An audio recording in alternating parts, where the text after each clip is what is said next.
Thank you, Rita. Coming up on tonight's South Today. Grieving families welcome a new road safety plan which they hope could cut deaths caused by young drivers. Everybody is here with the same objective. You see that collage? There's 60 people who should be living a full life and they're not.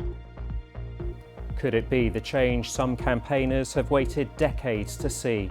Also in tonight's programme, the mystery illness that struck triathlon racers after swimming in the Thames despite no recent discharge of sewage. We've got to make sure it all goes back together without any missing bits. On the mend and on a mission to fix unwanted sewing machines and help mums earn a living in Africa. And nightingales fly, remembering the first nurses flown officially to war to evacuate the injured from D-Day.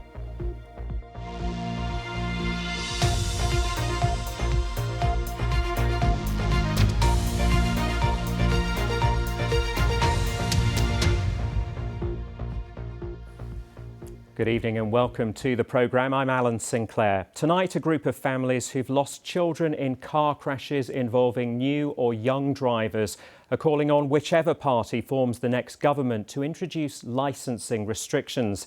They say it could cut young road deaths by up to 40%. Scores of road safety organisations already back the idea of graduated or progressive licences. They'd impose temporary restrictions on new drivers, including stopping them from carrying friends of the same age as passengers. Our Home Affairs correspondent Nikki Mitchell joined bereaved families as they gathered in person for the first time. Quiet marked the start of the final mile, remembering children, brothers and sisters lost in catastrophic car crashes involving young and often inexperienced drivers. Jamie Morris lost his brother Sammy last year and has come with his mum Justine.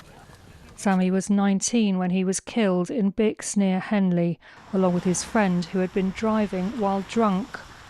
Justine and Jamie both work for the BBC, and Jamie has made a documentary about the huge risks faced and posed by young drivers. This is Sammy's jumper, actually. Oh. Yeah, so I thought that's why it's a little bit tight, but it's my way of sort of bringing him with me.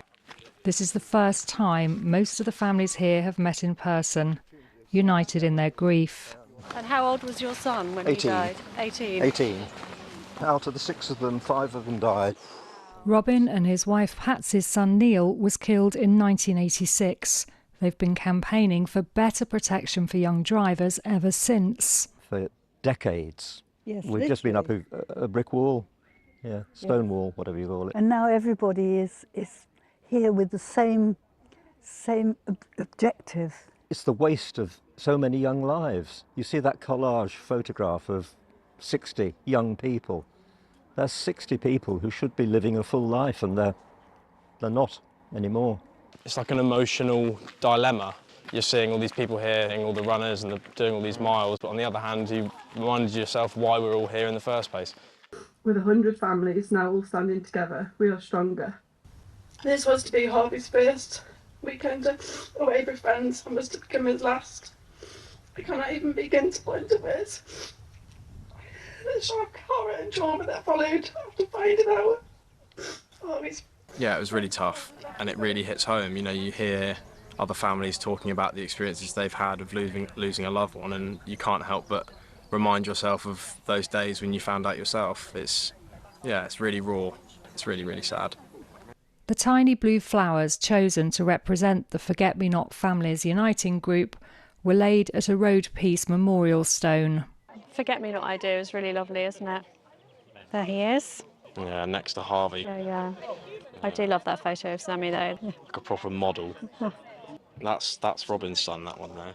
Slight humpback bridge on a slight bend, and they just lost control and hit an oncoming bus. We have had nearly 40 years to learn to live with it, but it's knowing that all these other people are going through what we went through. You wish they didn't have to go through it. They now have each other, which I think is really important, because certainly for a long time people have felt alone unheard, ignored, asking for change, because they now know that graduated driving licensing, had it been in place, could have saved their child's life. And we just hope there is going to be one day, and it's going to be soon, when graduated driving licensing is introduced in the UK. The Parliamentary Advisory Council for Transport Safety's manifesto, which prioritises such licences, is described as a unifying call to all political candidates to act swiftly to save lives. Nikki Mitchell, BBC South Today. And you can watch Jamie Morris's documentary Drive Fast, Die Young on the BBC iPlayer now.